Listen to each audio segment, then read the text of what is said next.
Hi, Dave here, and welcome to something a little bit different. As you may know, I like doing MIDI mapping, and I've got really into it, especially with everything going on, and I've got a lot more clients that have wanted me to MIDI map for them. But because of that, I've actually been checking out other people's MIDI mappings and contacting people that are way better than I am at this, and I wanted to showcase something for you. I have a gentleman called Ayxzak who's done an amazing mapping. He contacted me on YouTube just to say, look at this, what do you think? And I contacted him back and said, would you like to feature your MIDI mapping on my channel? It's a win-win really. I get some content, he gets some exposure, and you learn loads from it. And I mean absolutely loads. What I want to do is I want to pass you over to Ayxzak. He's going to explain everything that he's done on the MIDI mapping. Just to give you a warning, it is brilliant, and you'll need a pad and pen, or if you're not as old as me, a tablet to write down stuff on. And if you've got a machiner and you want to map it to Traktor, then you need to check this out. Like I said, Ayxzak did this for the love of what he does, and he's passing it on to yourselves. But it does take a long time to do these mappings, trust me. And if you want to give a donation and to say thank you for all his hard work, I'll leave everything in the links to the description below, and I hope you enjoy it.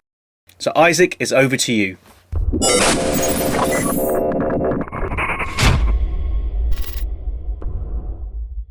Thank you, Dave, for the kind introduction. Hi, my name is Ayxzak, and here's my mapping. The very first thing that you need to understand is that the shift button on your machine won't be used at all. However, I have mapped the button right above it, which reads follow grid, and this will give you access to secondary functions. So from this point on, when you hear shift, I'm talking about our newly assigned shift button. Let's go over the section that you see inside of the orange box. Okay, let's start with the arranger button. That cycles through your different views, as you can see. Browser is when you go into browser mode so that you can go search for your files. Mixer, it goes into the 4-deck layout, and you can see on the top the 4 FX decks. Sampling, it's pretty much the same layout except that for the loop and audio recorders on top. The file button saves your Traktor Remix deck settings. If you made any changes, it'll save them there. Settings saves your Traktor settings.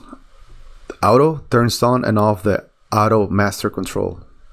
Very important here is the left and right arrows. That's how you will cycle through the screens on your machine. Okay, now we're gonna go over the 4-way encoder and the buttons that affect its behavior. So the 4-way push encoder right here, it acts different, depends on the layout that you're on. So its main function when you're on this view, you can go through your different decks, okay? This is how you select deck A, B, C, D. You can go either way. And notice on the smart strip, the lights, they're grouped into 4 sections. And that is kind of a crude indicator that lets you know which deck you're on, okay? Since I don't have a way to display A, B, C, or D, this is a very quick and efficient way to know which deck you're on, okay? So right there, I'm on A. And it corresponds to the A button right below it, B, C, and D. And this is very important because this controller can only focus for the most part on one deck at a time. So if you want to work on deck A, make sure you're on deck A right there. Also, this button, the 4-way encoder, it'll flip through your sample pages inside of your remix deck. Notice how it's changing pages. Right there's on page 1, and you can see that on the indicator. When you push down on the encoder, or pull down actually, it goes down on the pages. Go up and you can access the banks above it. Encoder acts in a very different way once you are in browser mode. The encoder is your primary way of getting around the file menu. Right there, I just went into browser mode, and it is into what I call neutral. So you have to decide which way you want to go. You want to go to the right or to the left. Okay, let's say you want to go to the left to go through the folders, then it'll scroll to your folders. You can, right there, like on track collection, you can collapse the folder by pushing up. You want to expand it, go down. Okay, so now we're gonna scroll down. Let's go to the remix sets. Make sure that we are on deck D, because that's where I want my remix set to load. Now we need to cross over to the right side. So let's click to the right, and now we can scroll and select our remix set. We're gonna go with the very first one and push down to load. Now it's populated the remix set cells. Let's exit browser mode. Now let's say that you don't want to load an entire remix set and that you're only interested in one specific sample. So let's go to browser. Make sure we go to the left. Make sure you're on the folder on the remix, on the all remix sets. Pull down so that you expand it. Go into the folder that you want and notice how on the right it displays every single loop and sample within that set. Now, every now and then I want you to know that the encoder kind of gets stuck either on the top or halfway there. So if you ever run into that issue, just give it a good turn all the way down and all the way up and it'll reset itself. No big deal. Okay, something else that you can control with a 4-way encoder is the volume, the master volume. For that, you need to push and hold volume and turn the encoder. Right below that button, you have swing. You can apply up to 80% swing to your remix deck. Tempo, that adjusts the master tempo. For that, you need to push the tempo button, turn the encoder. And it goes up or down into increments of 2.05. If you want a finer adjustment, push and hold the lock button, which is located to the right of that, and you can go and make finer adjustments. Now let's go over the smart strip, which is inside the orange box. I only use it for two purposes, and the very first one and the most important one for me is to seek a track position since I don't have a jog wheel. Okay, for that you need to push and hold the shift button, and then you will have to slide your finger across the strip until you get to the position that you're looking for inside of your track. If you want to adjust the pitch of your track, you can push and hold the pitch button and adjust in a similar fashion. The page buttons, if you're familiar with Maschine, that's how you go through your different pages. In this mapping, the top row of buttons, which is A, B, C, and D, those are used as mute buttons, and when used in conjunction with shift, they act as stop buttons. Okay, I'm going to mute slot D. It is still playing, but it's muted. Same thing with C, now B. Let's bring up the volume again. Oh, sorry about that. Now I want to stop them now. I don't want them to keep playing, so I'm going to stop A. So push and hold shift, and it stopped it. Now the buttons in the same section labeled E, F, G, and H, they are your transport buttons. So E is your play, F is your cup, D is your flux, and H is reverse flux. And pause. Now we're gonna go over the transport buttons. The very first one is play, which is used to play or pause a loop inside of your loop recorder.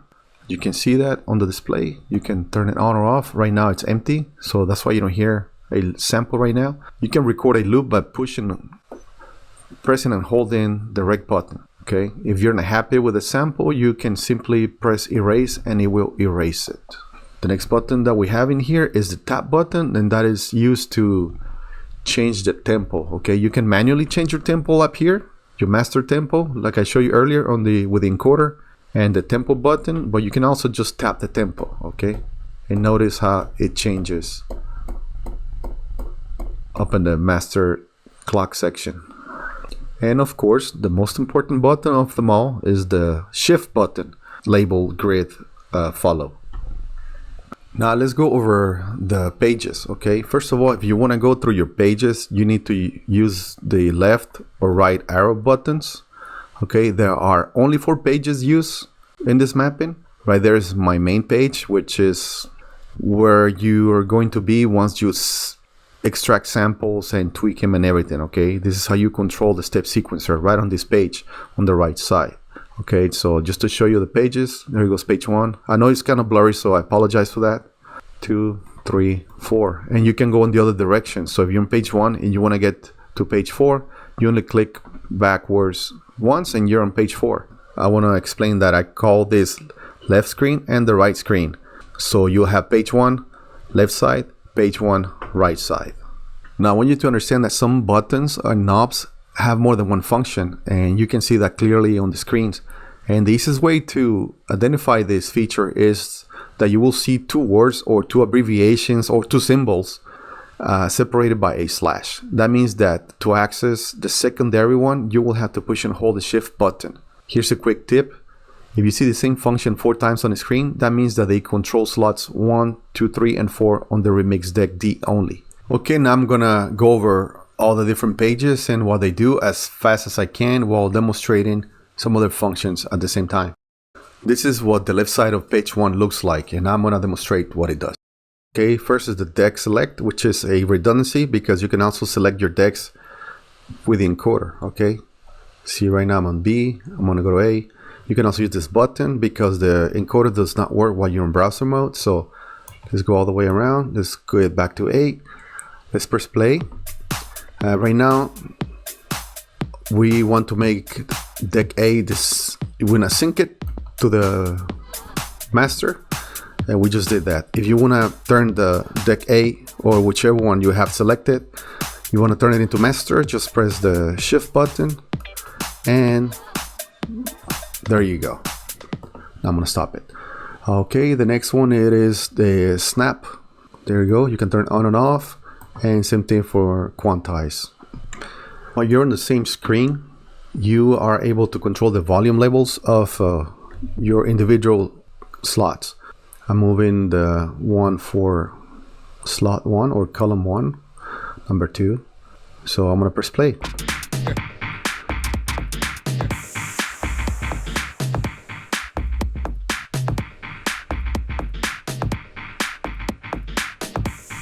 Okay.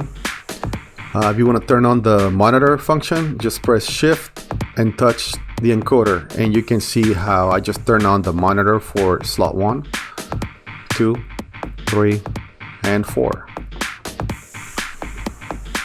So on the right side of page 1, you have your step sequencer controllers, which is everything is centered around this. Okay, this is my favorite part of the entire map. So you got a sequencer for each slot, and at the bottom you can adjust the number of steps that you want your sequence to be.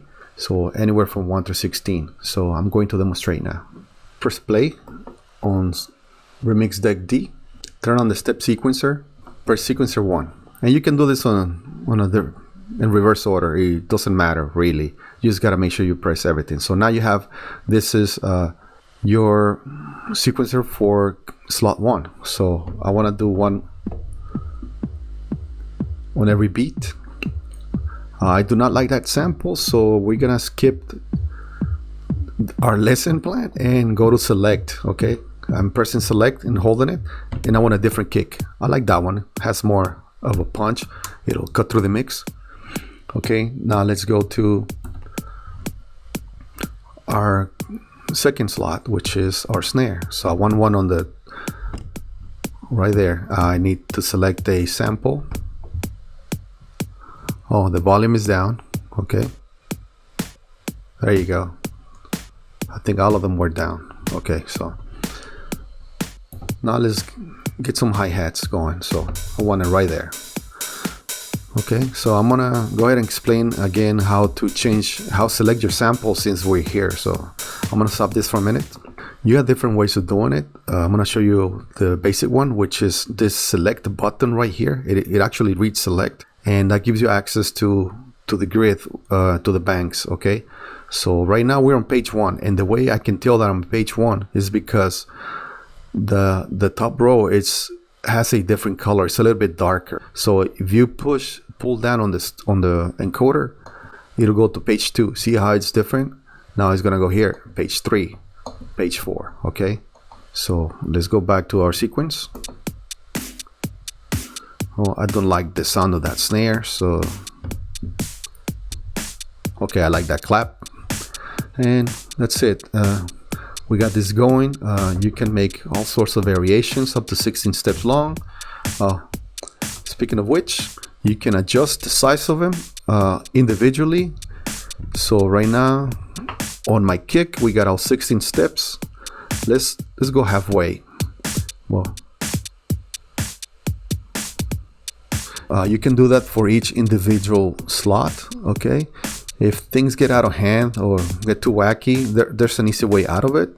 So you just gotta press shift and touch on the knob, and it resets itself back to 16.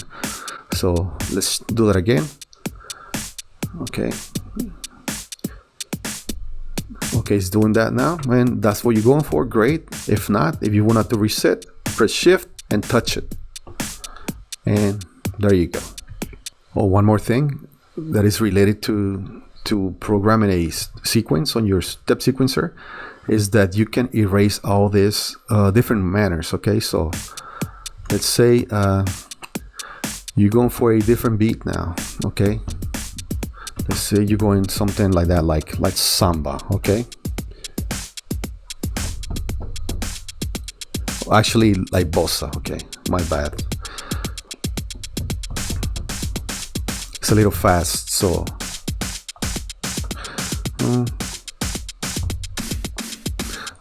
no, that's definitely not the sound I'm going for. Okay, that's more like it.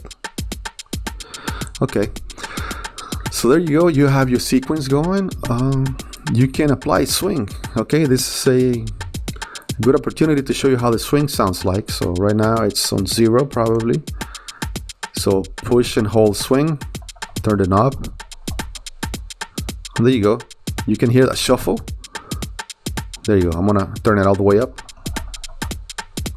Now the drummer is getting kind of lazy, right? So, hey, but sometimes that's what you want, so great. So you can adjust it. Unfortunately, you don't have a way of telling what's the percentage of swing that you're applying. You're gonna have to go by ear, you know, and apply the shuffle that you want, or the swing. Okay. Now, let's say you want to erase your sequence. You can do it by just simply, you know, touching again on the paths that you want to erase. Okay, but if you want to delete everything, you know, get a clean slate all at once, all you have to do is push and hold the shift button and then pattern, and that's it, and it erased everything. So okay, one thing that I forgot to mention is that there's a built-in reset button for the swing percentage. So let's play that. Let's demonstrate. So there you go. Let's apply swing. I'm gonna go to the max.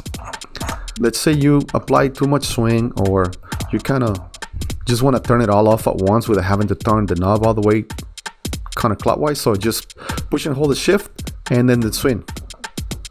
There you go, back to normal.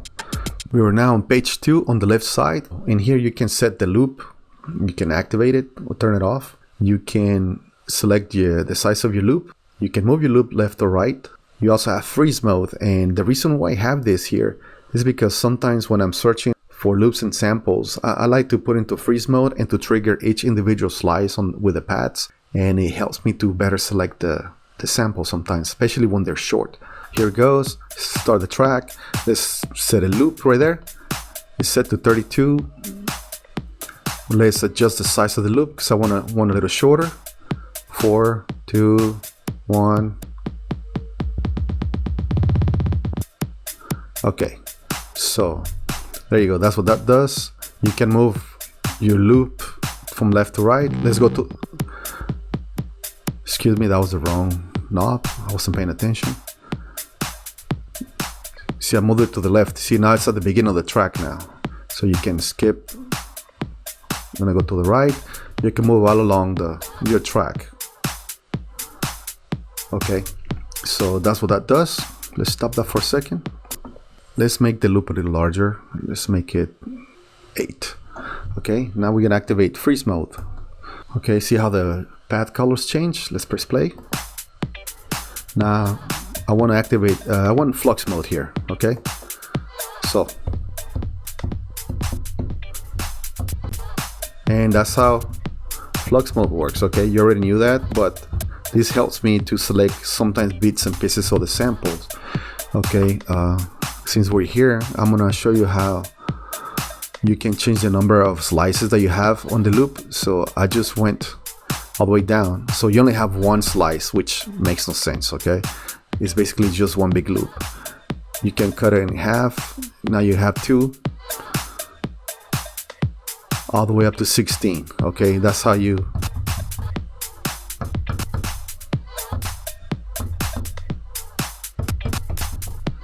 Okay, I did not properly beat grade this track, so it probably is not a great example for this, but I think that you get the idea. Okay, so let's get out of that freeze mode. Okay, so now that we know how to set the loops in with this mapping, let's move on to the next side of the screen, which is the right side. Just keep in mind that all the top row buttons, they're modifiers, and they need to be pressed in combination with one of the pads. Okay, let's go ahead and extract some samples out of those loops. Okay, right now we are in freeze mode, and I can tell that because the pads are orange. So one way to get out of it is by pressing pad mode. By the way, pad mode this is where you can trigger your samples individually. If they're one shots, you can finger drum with them like this. Okay, just like that. So if you want to do that, this is where you want to be. Okay, pad mode, pads are blue. Okay, I want to delete everything in here, so I'm gonna do it the long way by pressing delete, just like that. Okay, I want to load that loop that is on deck A. Let's make it a 4 beat. Okay, right there. The next thing you want to do is on your right screen, the knob that says source, you're gonna turn it until it says, notice how it changes deck A, B, C, D loop recorder. Let's leave it on deck A because that's where we're getting our sample from. Now we selected our source. Let's press capture and the path where you want it. Now notice how I just populated the top left cell on your slot 1. Okay, let's go to deck C now, and it is, as a default, it makes that a loop, so let's press that one. Okay, you need to go over to the next screen, and that's where you change if it's a one shot or a loop. So okay, some of the other things that you can control while you're on this screen are the zoom. Okay, this allows you to zoom in. I'm demonstrating this on deck A, and this comes in handy when you want to really get accurate loops and samples. Okay, so just turn the knob, it'll zoom in and out. The next one is your Q jump. Okay, so I only have 3 Qs on deck A on that track, so it allows you jump to the next one, 2 and 3. Okay, these next 2 knobs, which read source and quantize, those only apply to the remix deck. Okay, and that's for you to turn on off the quantize. Right now it is off because I was finger drumming, and for that I like to turn it off or have it at the most to 1/4. The way you turn on the quantize is by pressing the shift button and then touching the knob. See how it turns it on and off? Okay, I kind of took a step back and reprogrammed the little beat that we had going on earlier. So here's the demonstration. I'm gonna play that. I want to apply some swing. Okay, a little bit. I'm gonna keep it slow. Now I want to record this into my loop recorder, so I'm gonna press and hold. There you go. Okay, now just turn it off. Okay, so what we just essentially done is recorded this sequence, this individual sequence that we program into the loop recorder. So what we can do now is, I no longer want to use these samples here individually. Okay, now what I'm going to do is change my source on deck D to the loop recorder. I'm going to press capture, and there you go. Now it is loaded into that until cell, on the first cell on slot 1. So I'm going to go ahead and stop the loop recorder now. We're going to erase it because we're not going to use this here, so let's erase it. Okay, loop recorder is clear. Now I want to listen to it down here, and it is a little short, so I see what's going on. It is on step sequencer. Okay, so just pay attention, don't freak out. If it acts funny, most likely you have a loop inside of your sequencer. So let me turn the sequencer back on. See, it only plays the first beat. Make sure the step sequencer is off, so pay attention to that little light. So that's it for this page. Okay, so we're halfway there. We are on page 3 on the left side. Okay, so I'm only going to show you the loop and the one-shot knob at the bottom. I turn counterclockwise and it turned it into a one-shot. So it's gonna play the loop once and then it's gonna stop. On the right screen of page 1, you have the punch on and off buttons at the top. And at the bottom, you have your knobs that control the size of your sample. Okay, this is the original size. I'm gonna cut it in half.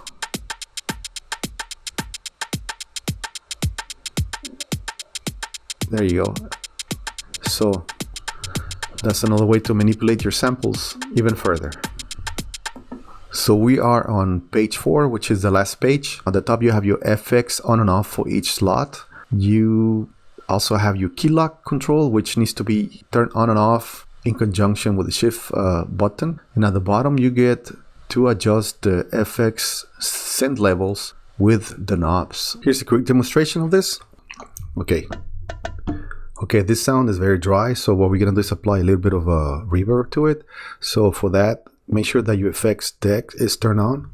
So now I'm going to turn on the effects for this particular slot.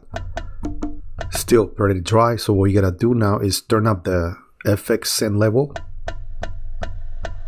Hear it?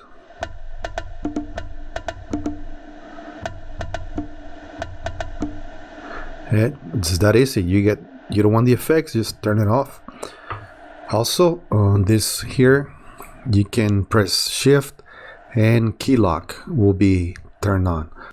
Alright, this is the last screen that we're gonna cover. So we're on page 4, right screen, and very similar to the previous one, except that on this one you control the filter on and off. You can also reset the filter by using shift, and at the bottom you adjust the filter levels for each individual slot.